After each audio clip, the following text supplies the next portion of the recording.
একটা ছেলে যখন বাবা মাকে ভালোবাসে তখন ছেলে তার বাবা মাকে ভক্তি করে, এই ভাষাটা বলে। কিন্তু বাবা মা যখন সন্তানকে ভালোবাসে তখন বাবা মা বলতে পারে না যে আমি ছেলেকে খুব ভক্তি করি, কারণ যিনি গুরুজন তাকে ভক্তি করা হয়।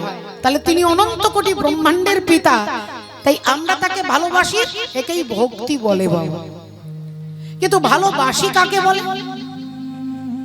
আমরা সমাজে, ঘরে, পাড়ায়, রাস্তাঘাটে, পেপারে, খবরের কাগজে সর্বত্র দেখছি, প্রতিদিন দেখছি যে একটা সন্তান তার বাবা মাকে প্ল্যাটফর্মে বসিয়ে দিয়ে চলে গেছে।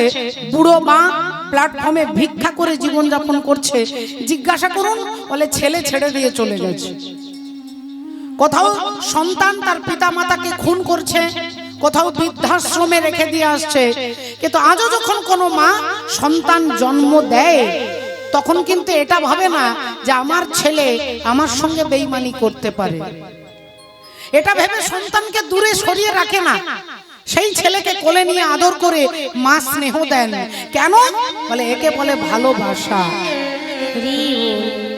কত এক্সাম্পল আছে, কত উদাহরণ আছে। বাবা মাকে সন্তান কষ্ট দিচ্ছে, কাঁদাচ্ছে, কিন্তু বাবা মা কখনো ওই ছোট্ট সন্তানকে যখন মানুষ করে তখন কিন্তু সন্দেহ করে না, এটাই ভাবে যে আমার ছেলে আমাকে বোধহয় ভালোবাসবে। এই যে ভরসা, এই যে বিশ্বাস, এই বিশ্বাসটার নামই হচ্ছে শ্রদ্ধা। এই ভগবান প্রতি পদক্ষেপে তিনি আমার কল্যাণ করবেন, এই দৃঢ় ভাবনা যখন আপনার মনে আসবে, একে বলে কি না, একে বলে প্রহ্লাদ। প্রহ্লাদ মানে কোন নামবাচক নন। প্রহ্লাদ কথাটার অর্থ হচ্ছে তীব্র বিশ্বাস। একজন ছেলে তার বাবাকে বিশ্বাস করতেই পারে, একজন সন্তান তার মাকে বিশ্বাস করতে পারে, কিন্তু প্রহ্লাদের সঙ্গে যদি কেউ শত্রুতা করেছে, তার সব থেকে বড় শত্রুতা করেছে তার বাবা হিরণ্যকশিপু। পাহাড় থেকে ফেলে দিচ্ছে মাটিতে, বিষ খাইয়ে দিচ্ছে, সাপের খাঁচার ভেতরে রেখে দিচ্ছে।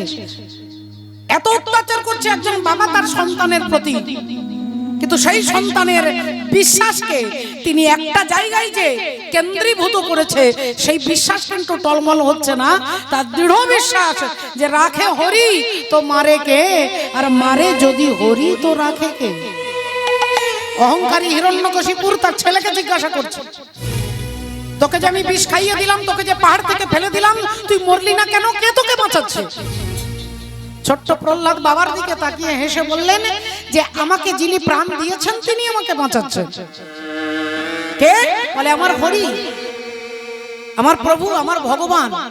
বলেন তোর হরি কোথায় থাকে? তুই আমাকে দেখা, এক্ষুনি দেখা, কোনখানে তোর হরি আছে? প্রহ্লাদ বললেন বাবা, আগে তুমি আমাকে এমন একটা জায়গা বলো যেখানে হরি নেই, এমন একটা জায়গা বলো যেখানে হরি নেই। বলে তাহলে তুই বলতে চাইছিস তোর হরি সব জায়গায় আছে? প্রহ্লাদ বললেন হ্যাঁ বাবা, সব জায়গায় আছে, আমি তো সব দিকে তাকে দেখতে পাচ্ছি। অনলে অনিলে চির নভ নীলে ভূধর সলিলে গহনে আছে বিটপি লতায় জলদে রোগায় শশী তারকায় তপন। আমি যেদিকে তাকাচ্ছি সেখানেই হরিকে দেখতে পাচ্ছি। বললেন এই স্তম্ভটার মধ্যে তোর হরি আছে? প্রহ্লাদ বললেন হ্যাঁ বাবা আছে। আর যেই হিরণ্যকশিপুর অহংকারে মত্ত হয়ে গদাটা তুলে যেই স্তম্ভটার মধ্যে মারলেন, অমনি স্তম্ভের ভেতর থেকে ভগবান নৃসিংহ আবির্ভূত হলেন। শাস্ত্র বলছেন ওই পিলারের ভেতর থেকে নয়, প্রহ্লাদের যে তীব্র বিশ্বাস যে এখানে হরি আছে, এই বিশ্বাসটার জন্য ভগবান সেখান থেকে বেরিয়ে আসতে পারবেন। তিনি শুধু ঠাকুর ঘরে থাকেন না, তিনি ওই বাঁশ ঝাড়ের ভেতরে যদি আপনি দাঁড়িয়ে তাকে ডাকেন, ভগবান বাঁশ ঝাড়ের ভেতরে আসতে তিনি বাধ্য হবেন বাবা। কিন্তু বাবা ঠাকুর আমাদের প্রধান শত্রু। আমরা ভগবান জীবাত্মার পরমাত্মা, এর দূরত্ব কত? বিশ্বকবির ভাষায় বলছেন তিনি আমার সামনেই দাঁড়িয়ে আছে কিন্তু আমি তাকে দেখতে পাচ্ছি না। এর মূল কারণটাই হচ্ছে আমার অহংকার। আমার কোথাও না কোথাও অহংকার আছে, আর এই অহংকারই হচ্ছে ভক্তির প্রধান শত্রু। ভগবানের ভজন করতে করতে অহংকার চলে আসে যে আমার মতো মনে হয় ভক্ত আর কেউ নেই, আমার মতো জ্ঞানী আর কেউ নেই, আমার মতো শাস্ত্রজ্ঞ আর মনে হয় কেউ নেই। এই অহংকারটাই হচ্ছে ভগবানের থেকে আপনার দূরত্বের প্রধান কারণ। এটাই হচ্ছে প্রধান কারণ। রাধে রাধে। তাই বাবা ঠাকুর চৈতন্য ভগবান জগতের জীবের চৈতন্য সত্তাকে জাগ্রত করবার জন্য সচি মায়ের আনন্দ মুখরাঙ্গিনায় আসছেন। বললেন অহংকার আপনার এমনি এমনি যাবে না, আপনি চেষ্টা করলেও অহংকার আপনাকে ছেড়ে যাবে না, কিন্তু অহংকার যেতে বাধ্য হবে যদি আপনি প্রতিদিন হাতে তালি দিয়ে নাম করেন। এই নাম করতে করতে আপনার শরীরের যত শত্রু একটা একটা করে আপনার দেহ থেকে সব দূরে যাবে। রাধে রাধে। তাই আসুন আজকে কলিযুগ পাবন অবতার চৈতন্য মহাপ্রভু কলির জীবকে শিক্ষা দিচ্ছেন হরের নাম হরের নাম হরের নামৈব কেবলম কলো নাস্তেব নাস্তেব নাস্তেব গতিরন্যথা। হরি বল। রাধে। তাই কলিযুগের ধর্ম হচ্ছে একমাত্র হরিনাম সংকীর্তন। আমরা সবাই মিলে করবো, একবার চিৎকার করে বলবো নিতাই গৌর প্রেমানন্দে হরি হরি। ও মিলন হবে কত দিনে, ও মিলন হবে কত দিনে, ওই আমার মনের মানুষের সনে, আমার মনের মানুষের মিলন হবে কত দিনে, ও মিলন হবে কত দিনে, আমার মনের মানুষের সনে, আমার মনের মানুষের সনে। হবে কত দিনে, ও মিলন হবে কত দিনে, ওই আমার মনের মানুষের সনে, আমার মনের মানুষের সনে।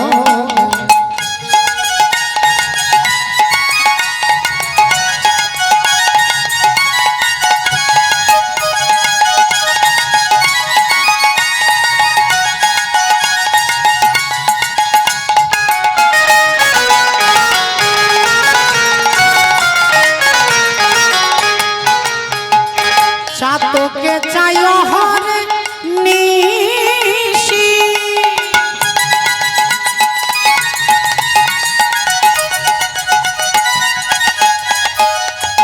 চাতকে চাই হরে নিশি, ছেলে থাকে কালো শশী। আহা চাতকে চায় হরে নিশি,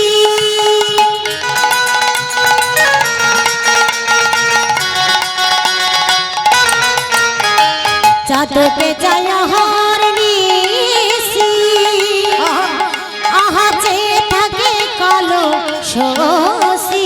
আমি ভজবো বলে কালো শশী, ভজবো বলে কালো শশী, আমি ভজবো বলে কালো শশী। ওটা হয় না কপাল গুনে, ওটা হয় না কপাল গুনে, ওই আমার মনের মানুষের, আমার মনের মানুষের মিলন হবে কত দিনে, ও মিলন হবে কত দিনে, ওই আমার মনের মানুষের, আমার মনের মানুষের সনে, আমার মনের মানুষের সনে, আমার মনের মানুষের সনে। হরিনাম বললেন ছাড়া এছাড়া কলির জীবের গতি হতে পারে না। ভগবানকে বাদ দিয়ে আমি অনেক কিছু জেনেছি, কিন্তু সেই জানাটা যদি আমি আমার ভেতরে প্রয়োগ করতে না পারি, শাস্ত্র তাকে পণ্ডিত বলেন না বাবা। পণ্ডিত কাকে বলে না? যিনি জ্ঞানটাকে নিজের চরিত্রে প্রতিফলিত করতে পারে তাকে বলে পণ্ডিত। কুরুক্ষেত্রের যুদ্ধ হচ্ছে, আপনারা সকলে জানেন। গুরু দ্রোণাচার্য সমস্ত ছাত্রদেরকে একদিন ডেকে একটা শিক্ষা দিচ্ছেন। সবাই, সমস্ত ছাত্র, দুর্যোধন, দুঃশাসন, অর্জুন, যুধিষ্ঠির সকলে আছেন সেখানে। সবাইকে শিক্ষা দিচ্ছেন, বলো আমি যেটা বলবো সেটা তোমরা বলবে। বলো বলো ক্রোধম মা কুরু, ক্রোধম মা কুরু। সংস্কৃত শব্দ ক্রোধম মা কুরু। মানে ক্রোধ করা উচিত নয়, গুরু দ্রোণাচার্য শেখাচ্ছেন। বলো দুর্যোধন। দুর্যোধন উঠে দাঁড়িয়ে বলছেন ক্রোধম মা কুরু। দুঃশাসন তুমি বলো না ক্রোধম মা কুরু। অর্জুন তুমি বলো। অর্জুন বলছেন ক্রোধম মা কুরু। বাহ, এই তো সবাই পড়াটা মুখস্থ করে ফেলেছো। যুধিষ্ঠির তুমি বলো। আমি কি বললাম তুমি বলো। যুধিষ্ঠির হাত জোড় করে মাথাটা নিচু করে দাঁড়িয়ে বলছেন গুরুদেব আমার একটু সময় লাগবে। সে কি এই তিনটে অক্ষর বলতে পারছো না, ক্রোধম মা কুরু? এটা তোমার মুখস্থ হচ্ছে না? না গুরুদেব আমার সময় লাগবে। এক সপ্তাহ সময় পেরিয়ে গেছে, গুরু দ্রোণাচার্য বলছেন তোমার পড়াটা মুখস্থ হয়েছে। যুধিষ্ঠির বললেন গুরুদেব আমার আরেকটু সময় লাগবে। এক পক্ষ 15 দিন সময় পেরিয়ে গেল। সমস্ত ছাত্রদের কাছে দাঁড় করিয়ে বললেন যুধিষ্ঠির পড়াটা মুখস্থ হয়েছে, বলো বলো ক্রোধম মা কুরু। গুরুদেব আমার সময় লাগবে। 1 মাস, 6 মাস, 1 বছর পেরিয়ে গেল, কিন্তু এই তিনটে অক্ষর বলতে পারছেন না, শব্দ বলতে পারছেন না। ক্রোধম মা কুরু, ক্রোধম মা কুরু, ক্রোধ করা উচিত নয়, এই তিনটে বাক্য বলতে পারছেন না। কতদিন সময় পেরিয়ে গেল, কুরুক্ষেত্রের যুদ্ধ শুরু হয়ে গেল। আর সেই যুদ্ধ করতে করতে করতে এমন সময় অর্জুনের পুত্র অভিমন্যু, সেই অভিমন্যুকে সপ্তরথীতে ঘিরেছে। সপ্তরথীতে ঘিরে আজকে অভিমন্যু বেকায়দায় পড়ে গেছে, সেখান থেকে বেরিয়ে আসতে পারছে না। আর সপ্তরথী আজকে পরিচালনা করছেন গুরু দ্রোণাচার্য। গুরু দ্রোণাচার্য সেনাপতি সপ্তরথীতে ঘিরে অভিমন্যুকে বধ করছেন। অভিমন্যুর দেহ থেকে ঝরঝর করে রক্ত পড়ছে, অভিমন্যুর সারা দেহটা ক্ষতবিক্ষত হয়ে গেছে। সবাই হাহাকার করছেন, একমাত্র অর্জুনের পুত্র মারা যাচ্ছে, অভিমন্যুকে সপ্তরথীতে ঘিরে আঘাত করছে। আর এমন সময় যুধিষ্ঠির হাত জোড় করে দাঁড়িয়ে গুরু দ্রোণাচার্যকে বলছেন গুরুদেব এতদিন পরে পড়াটা মুখস্থ করেছি, আজকে আমি আপনাকে বলছি ক্রোধম মা কুরু, ক্রোধম মা কুরু। পরিস্থিতি, রাগের কথা বললে তো রাগ হবে, এটা তো স্বাভাবিক। রাগের কথা বললে রাগ হবে, এটা স্বাভাবিক, অস্বাভাবিক কিছু নয়। কিন্তু রাগের কথা বললেও যিনি রাগেন না তাকে বলা হয় যোগী। ক্রোধম মা কুরু সবাই মুখস্থ করে বলে দিচ্ছে, কিন্তু যুধিষ্ঠির দেখাচ্ছে যে তারই বংশের ছেলেকে সপ্তরথীতে ঘিরে মারছেন। আর সেইখানে দাঁড়িয়ে যুধিষ্ঠির বলছেন গুরুদেব আপনার পড়াটা আমার মুখস্থ হয়ে গেছে, আজকে আমি বলছি ক্রোধম মা কুরু। ক্রোধকে জয় করে নিয়েছে। দেখুন, যে কোনো জ্যাঠা হলে, যে কোনো কাকা হলে সেই অবস্থায় রক্ত মাথায় চেপে যাবে। আমার ছেলেকে, আমার ভাইপোকে মারছে, ওইখানে দাঁড়িয়ে যুধিষ্ঠির বলছেন ক্রোধম মা কুরু। একে বলে শিক্ষা। শুধু বই মুখস্থ করে আমি ফার্স্ট হয়ে গেলাম, আমি 100তে 100 পেয়ে গেলাম, এটা শিক্ষা নয়। যেদিন ওই শিক্ষাটা আমার জীবনে প্রতিফলিত হবে তাকে বলে পণ্ডিত বাবা। অনেক কিছু জেনেও যদি আমার ভেতরে অহংকার থাকে, যদি আমার ভেতরে হিংসা, বিদ্বেষ, লোভ, লালসা থাকে, বলে আমি কখনো সেই জায়গাটাতে দাঁড়াতে পারবো না। তাই যুধিষ্ঠির যুদ্ধে যার মনকে তিনি স্থির করে নিয়েছেন, যুদ্ধে সকলেই উত্তেজিত হয়ে যায়, কিন্তু ওইখানে ওই পরিস্থিতিতে যুধিষ্ঠির মহারাজ তিনি স্থির, তাই তার নাম হলো যুধিষ্ঠির। ভগবান এটাই বলতে আসছেন যে এই হরিনাম করো, এই হরিনাম করতে করতে করতে তোমার সমস্ত বদগুণগুলো একটা একটা করে কখন চলে যাবে তুমি বুঝতে পারবে না।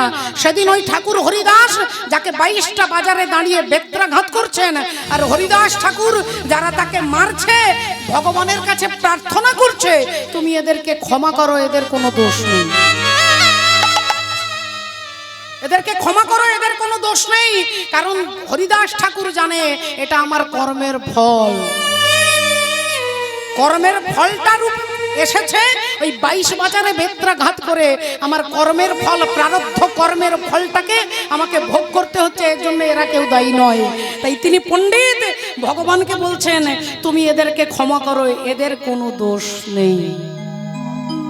তার জন্য তিনি নামাচার্য হরিদাস, নামের আচার্য, নামকে আশ্রয় করেছে, তাই এত বড় গুণ তার ভেতরে চলে এসেছে বাবা। তার ভেতরে এত বড় গুণ চলে এসেছে যে তিনি ক্ষমা করতে পারছেন। তাই মহাপ্রভু বললেন যে এটাই হচ্ছে মহামন্ত্র, জগতে আর সব মন্ত্র, তার জন্য আপনাকে যোগ্যতা লাগবে, আপনি সংস্কৃত পড়েছেন কিনা, উচ্চারণ ঠিক হচ্ছে কিনা। মহাপ্রভু বললেন কোনো মন্ত্রের দরকার নেই, শুধু এই মহামন্ত্রটা জপ করো, হরে কৃষ্ণ কৃষ্ণ কৃষ্ণ হরে হরে, হরে রাম রাম রাম হরে হরে। এই হচ্ছে মহামন্ত্র যে আপনাকে ভগবানকে পাইয়ে দিতে সাহায্য করবে। এই পদকর্তা বলছেন যদি গো